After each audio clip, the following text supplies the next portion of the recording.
हमारी बात। ये चोर लोग हैं बाजार के अंदर, भीलों को सही बात नहीं मिलनी चाहिए, सही जानकारी नहीं मिलनी चाहिए, इसलिए वो लाइट काट दी। लाइट ऊपर से नहीं काटी है, यहाँ काट दी गई। फिर भी आप नहीं जागते हो।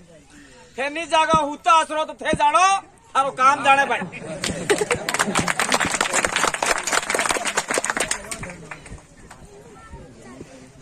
आप सभी ने हमको यहाँ बुलाया, स्वागत के लिए आपने हमको माला पहनाने के लिए कहा, लेकिन हमने माला नहीं पहनी।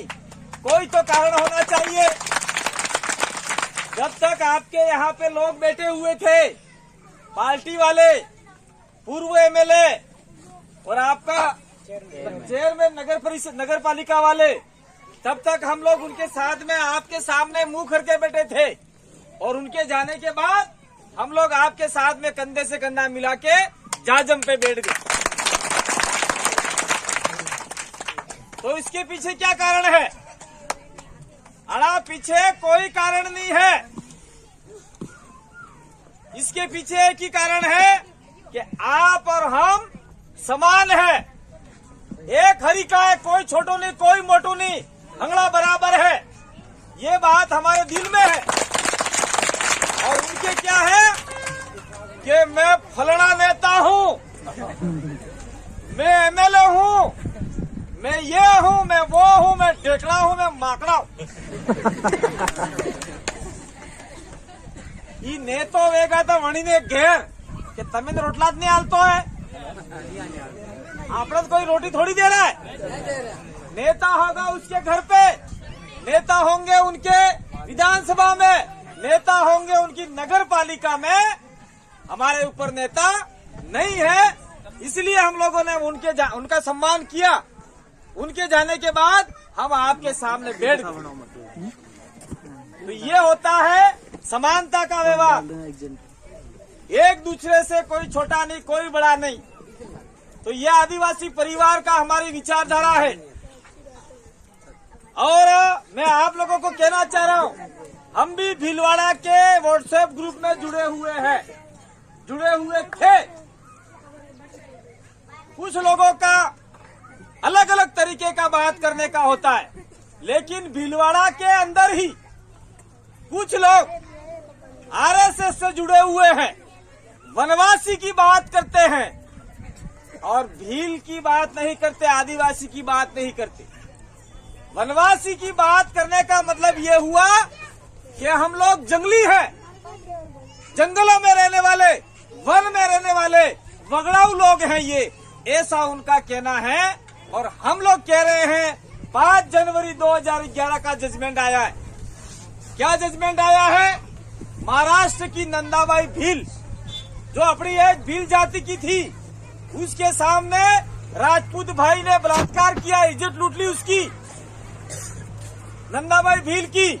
और वो मुकदमा बॉम्बे हाई कोर्ट में चला। उसके बाद में वो मुकदमा दिल्ली हाई कोर्ट में गया, सुप्रीम कोर्ट में। और 5 जनवरी 2011 को एक जजमेंट आया। क्या जजमेंट आया? कि इस देश का 8% आदिवासी इस देश का मूल मालिक है, न तो कहीं बाहर से आया, न कहीं और जगह स्थानांतरित हुआ। तो वो भील महिला ने आपको इतना बड़ा जजमेंट दिया, इतनी बड़ी ताकत दी, वो जजमेंट आज तक आपको पता नहीं है। तो ये सारी बातें आपको कोई नेता समझाने के लिए नहीं आएगा। आप तो बहुत कम मात्रा में लोग हो, मैं 3-4 हजार लोगों में अपने मुंह से बोल देता हूँ, लेकिन कल परसों से बहुत सारे कार्यक्रम में जाकर मेरा गला बैठ गया है, इसलिए ये आवाज आप तक नहीं आ रही होगी, इसलिए माइक की जरूरत हमको पड़ रही है। बाकी हमको माइक की कोई जरूरत नहीं है। पहले जमाने में अपने डोकरों के पास कहाँ माइक थे, फिर भी वो गाँवों के गाँव बुलाते थे, मीटिंगें करते थे, सब काम होता था। और आज की तारीख में माइक एक जरूरत हो गया है, तो चलो माइक का कहीं न कहीं हमको जरूरत है। मैं जब थोड़ा सा माइक आता है तब तक ये मोटे मोटे तौर पे आपको बताने का प्रयास करूंगा। आगे चल लो। ओके। हेलो, हाँ जी। देखो भाई, अब वो लाइट काट दे तो आपको भी अब सावधानी रखनी होगी कि हमारे घर में लाइट कट गई तो पहले जमाने में चिमनी हुआ करती थी, तो आज की तारीख में सौर ऊर्जा है, ये जनरेटर जैसे है, वैसे तैयारी आपको रखनी होगी, नहीं तो ये लोग आपको बचने वाले नहीं। मैं आप सभी का धन्यवाद देना चाहता हूं। आप भीलवाड़ा के लोग हो, अभी हाल फिलहाल में हम भी भीलवाड़ा से ही गए हुए हैं, कोई बाहर से गए हुए नहीं है। यानी भीलवाड़ा भील प्रदेश का हिस्सा है। तो भीलवाड़ा का राजा कौन था आपको पता है किसी को? आप मत बताना जो पढ़े लिखे लोग हैं, वो कोई बोलना मत, कोई छोड़ा मोड़ा कोई जानते हैं क्या? कौन था भीलवाड़ा का राजा? है नहीं कहीं था, पढ़े लिखे हो। जो लोग, ये भाई बैठी है, जो बच्चियां बैठी है, उनको पता है भीलवाड़ा किसने बसाया? थारो घेर थारे बापे बनायो तो भीलवाड़ा कड़े बसायो। भीलवाड़ा हमारे भील राजा बलराज ने बसाया, और आज भीलवाड़ा में बलराज की मूर्ति तक नहीं है। यह हमारे लिए बहुत बड़ा दुर्भाग्य का विषय। इसलिए मैं इस राणा कुंजा भील के इस मूर्ति कार्यक्रम में आप लोगों से आह्वान करके जाना चाहता हूं। हम लोग भील प्रदेश में आह्वान करेंगे, भीलवाड़ा भीलों का है, इसलिए आने वाले समय में बलराज की मूर्ति लगाई जाए तो हमारे से जो होगा हम भी चंदा देंगे और आप लोग भी एक रुपया चंदा करो। और जिस दिन बलराज की मूर्ति भीलवाड़ा में लग जाएगी, उस दिन हर भील अपने साथी छोड़ के कहेगा कि भीलवाड़ा भीलों का है और यहाँ पे भील राजा हुआ करता था। कौन कहने आएगा? यहाँ पे जो नेता आए थे वो लोग कहने आएंगे? मैं कहना चाह रहा हूं आप लोगों को, जो नेता यहाँ पे नहीं है, इस कार्यक्रम को रोकने के लिए उन्होंने बहुत सारा षड्यंत्र किया, लोगों को रोक दिया, मत जाना वहां पे। ऐसा भी उन्होंने कहा, तुम्हारे भील समाज का आदमी डूंगरपुर से 400 किलोमीटर दूरी से आ रहा है, मैं कोई नौकरी वाला नहीं हूं, मैं कोई नेता नहीं हूं, ये हमारे बेटे वो कोई नेता नहीं है, सारे बेरोजगार लड़के, मैं डबल एमए पीजीडीसीए बीएड किया हुआ व्यक्ति हूं, हम चाहते थे नौकरी कर सकते थे। ये भाई अंतोष बेटा, इसने बीएड की हुई है, ये हमारा जगदीश बांडोल बेटा, इसने बीएड और आपका बीएससी नर्सिंग किया हुआ व्यक्ति है। ये हम लोगों ने सोचा कि पूरे इलाके में, हमारे इलाके में तो है ही है, आपके इलाके में जो भील लोग हैं, जो आदिवासी लोग हैं, उनके लिए कोई बोल नहीं रहा है, कोई आवाज नहीं उठा रहा है, तो हमको आवाज उठाने के लिए जाना होगा। इसलिए हम लोग आपके बीच में आए हैं। अभी हमारे वक्ता ने किया, हमारा जो संगठन, कौन संगठन चलाते हैं आप साहब? एकलव्य आदिवासी संगठन चलाते हैं, उनके मन में टीस है, ये लोग हमारी बात नहीं उठाते, बात नहीं करते। भाई साहब, हम भी उन लोगों से नाराज हैं जो कांग्रेस और बीजेपी में आदिवासियों का शोषण किया, चाहे वो भील आदमी था,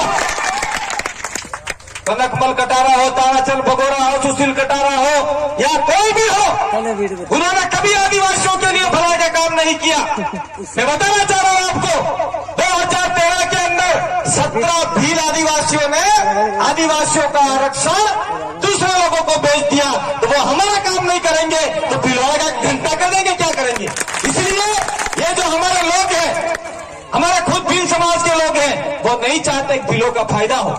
जब हमारे इलाके का आरक्षण काट के बेच दिया तो तुमको तो दिलाने का प्रावधान ही नहीं होता भाई। इसलिए हम लोगों ने वहां से दक्षिणी राजस्थान से, भील प्रदेश के इलाके से कांग्रेस और बीजेपी के जितने आदिवासी नेता थे उनकी जमीनें खिसका दी। अब जाओ, तुम घर बैठ जाओ, अब हमारे युवा नेता बनेंगे और वो लोग इस भील प्रदेश की आवाज भी बनेंगे। और हम लोग आपको कहना चाहते हैं, भीलवाड़ा में हम पहले भी आना चाहते थे, लेकिन आपके भीलवाड़ा के अंदर बहुत सारे लोगों ने हमारा विरोध किया, हमारे को गालियां लिखी, तो हम किसके भरोसे आवे?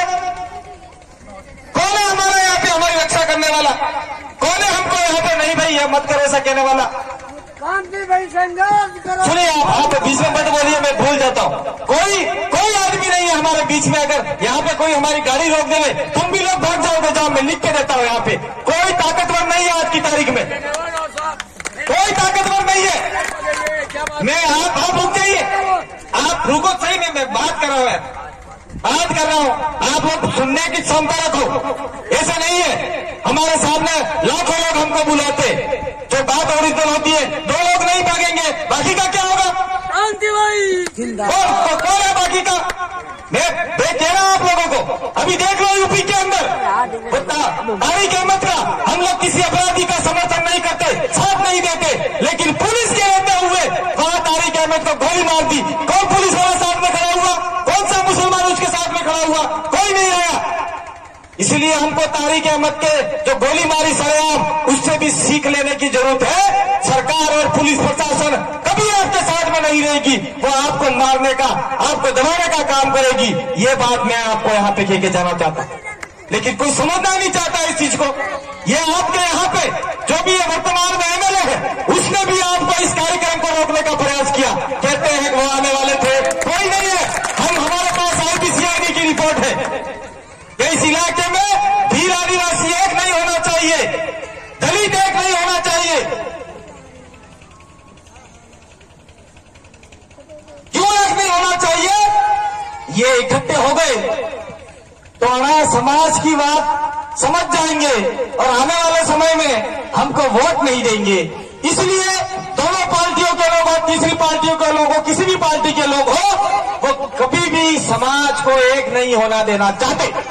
चाहे वो दलित आदमी हो, चाहे आदिवासी हो, चाहे माइनॉरिटी हो, चाहे ओबीसी हो, उनका समाज एक जाजम पे आए और सामाजिक बात करे, समाज के अधिकारों की बात करे, कोई भी नेता नहीं चाहता।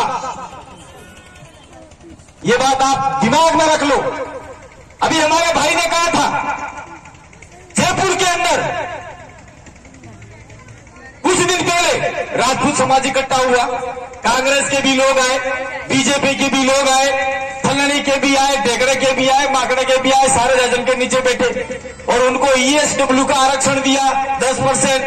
वो आरक्षण बढ़ाने की बात कही, 15% करो ऐसा कहा। और आदिवासियों को, आपके भीलों को तो और आरक्षण मिला हुआ है, वो आरक्षण इम्प्लीमेंट कराने के लिए कोई भील, चाहे मिला हो, चाहे भील हो, चाहे ग्रासिया हो, एक जाजम पे नहीं आया और राजपूत लोग एक जाजम पे आए। आप सभी ने देखा, वीडियो अखबार में आया, सारा खबर आई। और फिर चलो भाई, उन्होंने नियम लिया कि अब की बार मुख्यमंत्री राजपूत समाज का होना चाहिए। तो उससे पहले जो मुख्यमंत्री थी वसुंधरा राजे, वो राजपूत की नहीं थी क्या? राजपूत समाज की नहीं थी?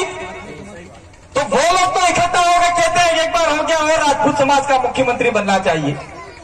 जरा थोड़ा डरा है, 10 दिन लिया नहीं। इलाहाबाद में जाट समाज इकट्ठा हुआ, जाट समाज, और जाट समाज के कांग्रेस बीजेपी के सारे मंत्री संतरी एमएलए फेमएलए सारे इकट्ठे हुए। उन्होंने नियम लिया कि किसान का बेटा, किसान क्या आदिवासी नहीं है, किसान क्या गुर्जर नहीं है, किसान क्या दलित नहीं है, किसान क्या ओबीसी नहीं है, किसान क्या मुसलमान नहीं है, जो खेती करता है वो सारा किसान का बेटा है। लेकिन उन्होंने यूं कहा कि किसान का बेटा जाट समाज का मुख्यमंत्री होना चाहिए। नाम तो लिया आप सभी का, लेकिन मुख्यमंत्री होना चाहिए जाट समाज का।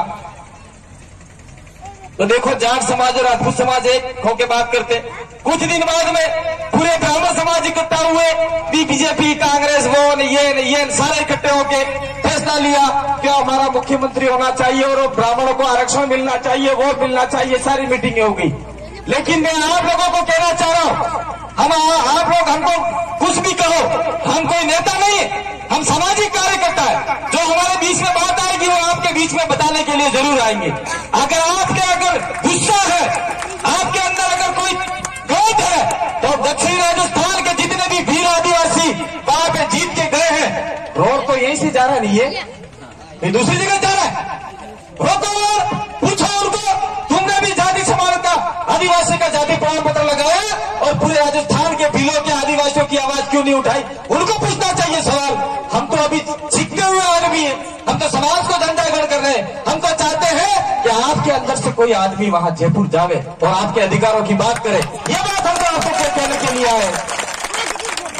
अरे अरे यार घर बसा नहीं, उससे पहले अरे यार ये हो गया ना, वो हो गया, ये हो गया। हम तो मकान बनाने के लिए आपको रास्ता दे रहे, ईट यहाँ से मिलेगा, पत्थर वहां से मिलेगा, सीमेंट उस दुकान से लाना है, कारीगर वहां से लाना है। हम तो ये अभी एक मनोरंजन दे रहे हैं आप लोगों को। तैयारी करो, जितने भी संगठन वाले हैं वो एक हो जाओ। ये बात हम लोग आपको कहने के लिए आए हैं, लेकिन कोई समझ नहीं रहा। पानी रख दो भाई।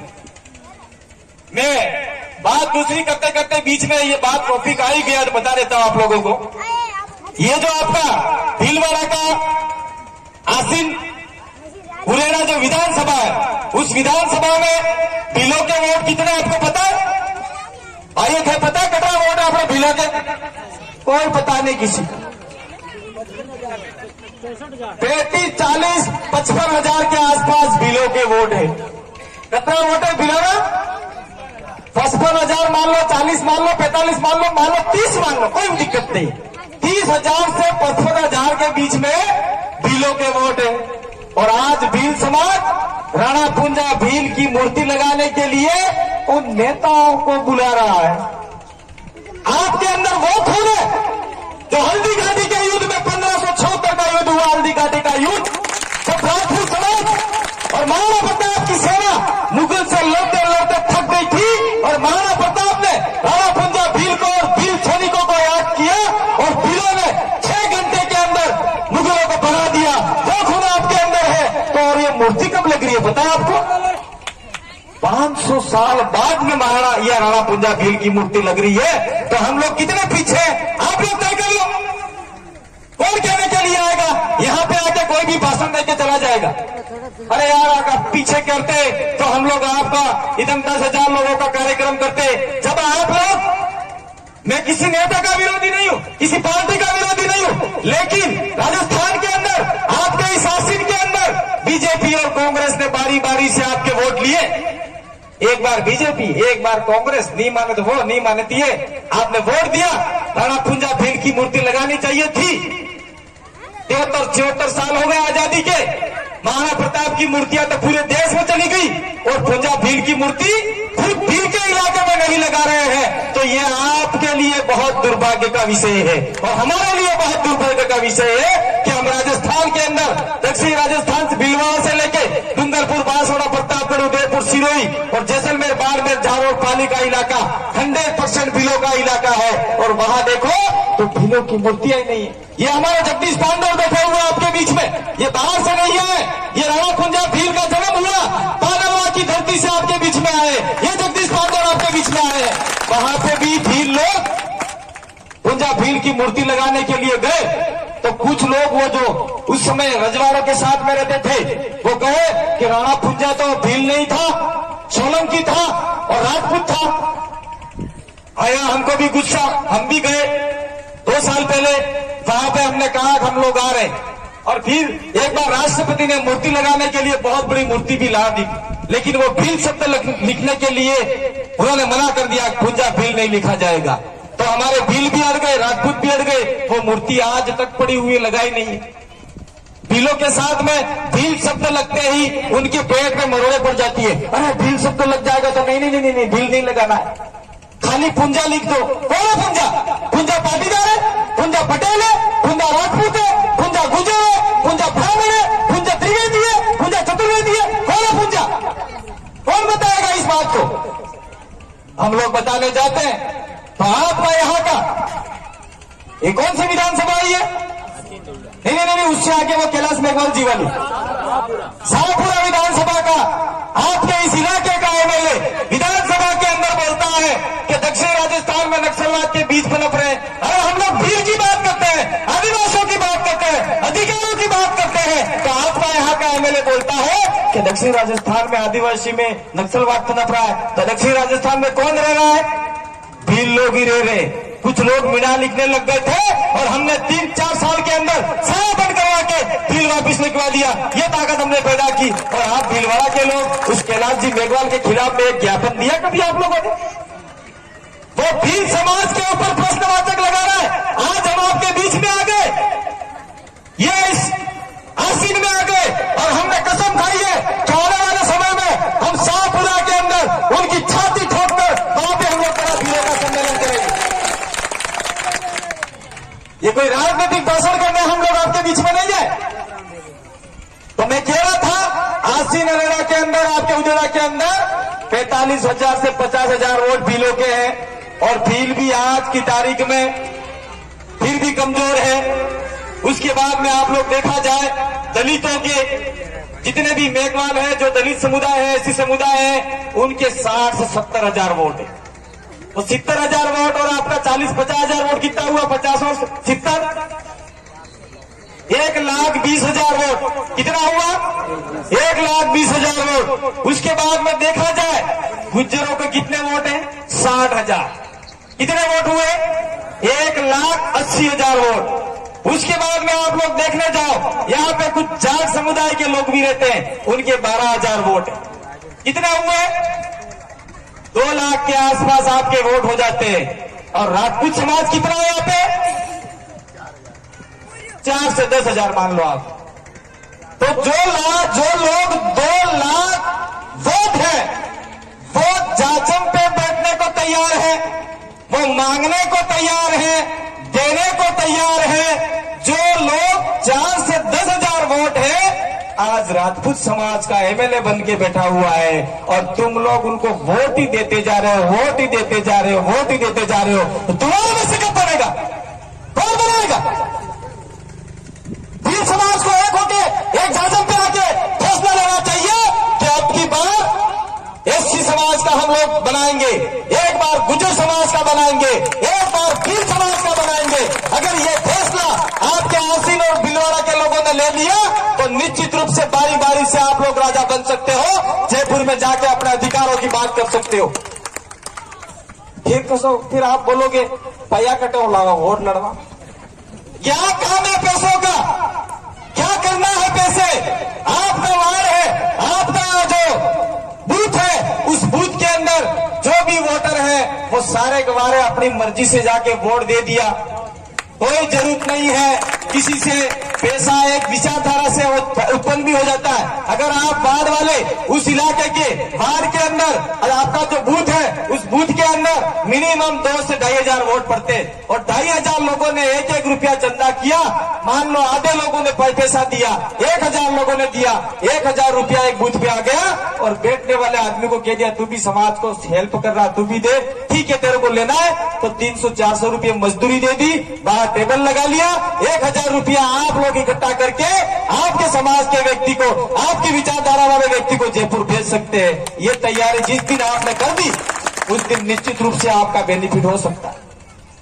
मेरे साथियों, मेरे भाइयों, लोग कहते हैं ये डूंगरपुर बांसवाड़ा को अनुसूचित क्षेत्र टीएसपी का फायदा मिला हुआ है। कोई फायदा मेरा नहीं मिला हुआ है, सब बकवास बातें हैं। हमने लड़ झगड़ कर 1996 के अंदर बहुत सारी लड़ाई लड़ी।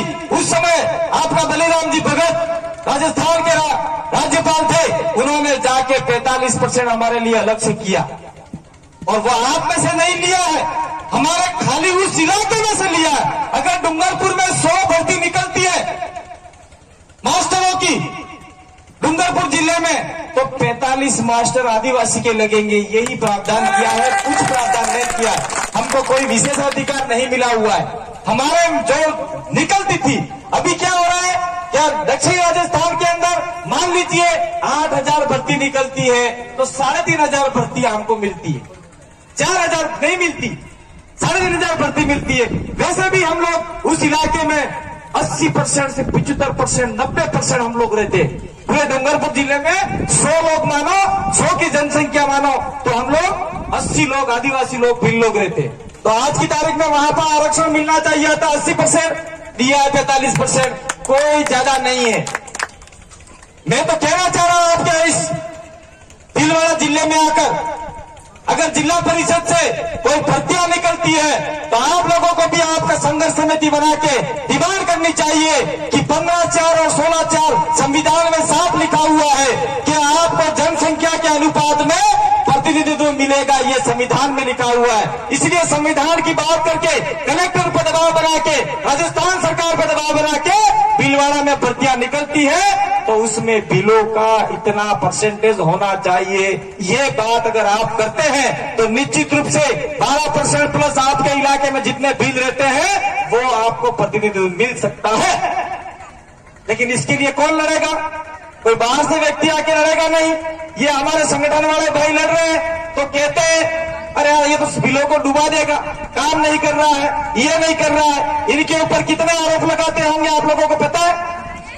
जो आदमी काम करता है उस आदमी के ऊपर हजारों आरोप लग जाते हैं और जो आदमी बिल्कुल काम नहीं करता है वही आदमी आरोप लगाता है कि ये फलाना, ये टेमका, ये माकड़ा।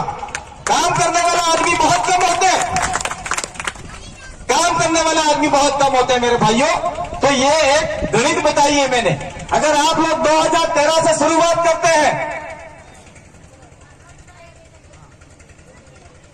गुर्जर समाज, दलित समाज और आपका भील समाज बैठ जाते हैं तो निश्चित रूप से आपके समाजों का फायदा हो सकता है। ये बात कोई आपको कांग्रेस बीजेपी वाला कहने के लिए नहीं आएगा, कहने के लिए नहीं आएगा। हमने ठान लिया तो कह दिया। अभी हमारे अंतोष भाई खड़े हुए थे, ये सरपंच साहब है और उनको सरपंच के इलाके में क्या क्या सरपंच को पावर है ये पावर उनको सही तरीके से पता है। और कोई भाई अपने जो बकरी चराने के लिए जंगल में गए हुए थे वो सरपंच साहब भी आए हुए यहाँ पे, ऐसा कह रहे थे। कहाँ है वो? चले गए पीले वाले नंजी अवार्ड है, कोई बात नहीं है। हम लोग आपका कोई क्रिटिसाइज नहीं कर रहे हैं, एक उदाहरण दे रहे हैं। सरपंच साहब अगर पढ़े लिखे हैं, जानकार है, दबंग है तो निश्चित रूप से आपको कोई नहीं डरा सकता। मैं कहना चाह रहा हूं कि हमारा अंतोष भाई के अंदर देख लीजिए आप लोग, डूंगरपुर में आके इन्होंने लड़ झगड़ कर करोड़ों रुपया पंचायत के अंदर विकास में लाए और वो खुद काम करवा रहे हैं और दूसरों को भगा दिया। अगर आपका कोई यहाँ पे ताकतवर आदमी सरपंच साहब को, आप सभी पंचायत वाले अगर उनके पीछे लग जाए, सरपंच साहब को बोले कि हम सब आपके साथ में हैं, घबराने की जरूरत नहीं है, आप लोग पंचायत के अंदर बैठो और आपके अंदर कुछ होता है, आपको कोई छेड़छाड़ी करता है, आपको डराने का काम करता है तो हम आपके साथ में कंधे से कंधा मिला के खड़े, ऐसा आप लोगों को कहोगे तो क्या सरपंच साहब आपके लिए लड़ाई नहीं लड़ेंगे? मैं आपको नहीं कह रहा था, एक उदाहरण देता, आप बैठ जाइए साहब, ठीक है? ये बात हम लोग आपको बताने के लिए आए। भाई जी तारी जाओ पति हटो, थोड़ी देर बैठ जाओ, मैं जरा लंबी बात नहीं करूंगा। माइंस का जो मामला है, आपके इस इलाके के अंदर सिलिकोसिस की बीमारी चल रही है, चल रही सांस की बीमारी। क्यों चल रही है पता है आप लोगों को? माइंसों के अंदर जो भी खनन हो रहा है उससे चल रहा है धुआं, उसके बाद में जो पानी है वो हो रहा है खराब। फिर इस इलाके के जो नल का पानी नहीं मिलता, बोरिंग का पानी आता है, वो हमारे भील समाज के लोग, दलित समाज के लोग और जो कमजोर लोग हैं वो पीते हैं और धीरे धीरे उनको सिलिकोसिस की बीमारी हो रही है। अंतोष भाई ने वैसे ही बता दिया था आपको, वो दूसरी वाली पायरी का बीमारी होती है, ये घुटनों वाली बीमारी हो रही है। तो इस इलाके के अंदर जितनी भी माइंस चल रही है उस माइंसों का कुछ प्रावधान है। प्रावधान क्या है? चाहे वो आदिवासी इलाका हो, चाहे शेड्यूल एरिया हो, चाहे नॉन शेड्यूल एरिया हो, उस माइन से निकलने वाला जितना भी खनिज है उस खनिज का 22% हिस्सा उस इलाके के लोगों के लिए स्वास्थ्य शिक्षा पे लगाना होगा। क्या आपके एमएलए ने कभी बोला ऐसा? आपके प्रधान ने कभी बोला ऐसा? आपके जिला प्रमुख ने कभी बोला ऐसा? इसलिए नहीं बोला कि चुनावों के अंदर इतने नोट के बंडल एमएलए के घर पहुंच जाते और बिलों को घंटा ही नहीं मिलता, दलितों को कुछ नहीं मिलता, गुजरों को कुछ नहीं मिलता। आप लोग क्या कहते हैं? जो भी 10-15 रुपये या दारू दे देगा उनको वोट दे देते हमारे लोग। ये हो रहा है इस इलाके में। इसलिए आप लोगों को कहना चाह रहा हूं कि जो माइंस चल रही है उस माइंसों में आपको हिस्सा मांगना नहीं चाहिए। जो लाभांश का पैसा है वो पैसा आपके इलाके में विकास के लिए लग सकता है। ये सुप्रीम कोर्ट का जजमेंट है, मैं नहीं बोल रहा, उस जजमेंट को भी आपको पढ़ना होगा। दूसरा, ये धार्मिक प्रवृत्ति के लोग हैं, वो बात हम लोग आज नहीं करेंगे क्योंकि आज पहली मीटिंग है। पहली मीटिंग में हम लोग ये बात करेंगे तो हो सकता है कि आपका दिमाग का पारा उल्टा हो जाए, आप लोगों को गुस्सा आ जाए और आप लोग उल्टी सीधी बातें करने लग जाओ। लेकिन मैं अंत में एक बात, और अंत में नहीं, मैं इस सिद्धांत पे एक बात कह के जाना चाह रहा हूं। जो बिल, मैं मात्र बिलों पे बात कर रहा हूं, ठीक है भाई। जो गुजर समाज के लोग हैं, दलित के लोग हैं, वो आप लोग थोड़ा सा इस चीज को सुनिए ध्यान से। भारत देश के अंदर सबसे बड़े अगर कोई आदिवासी समुदाय है तो वो भील है, दूसरे नंबर पे गोंड है, फिर संताल है, फिर उरांव है, फिर मुंडा है, फिर गारो है। ऐसे ऐसे 735 प्रकार के आदिवासी पूरे भारत देश में है। अफ्रीका महाद्वीप से ज्यादा भी आदिवासी अपने भारत देश के अंदर रहते हैं। अफ्रीका महाद्वीप से ज्यादा 15 से 16 करोड़ आदिवासी भारत में रहते हैं, और उसमें सबसे ज्यादा भील समाज के लोग भारत में रहते। आपके इस इलाके में दूसरी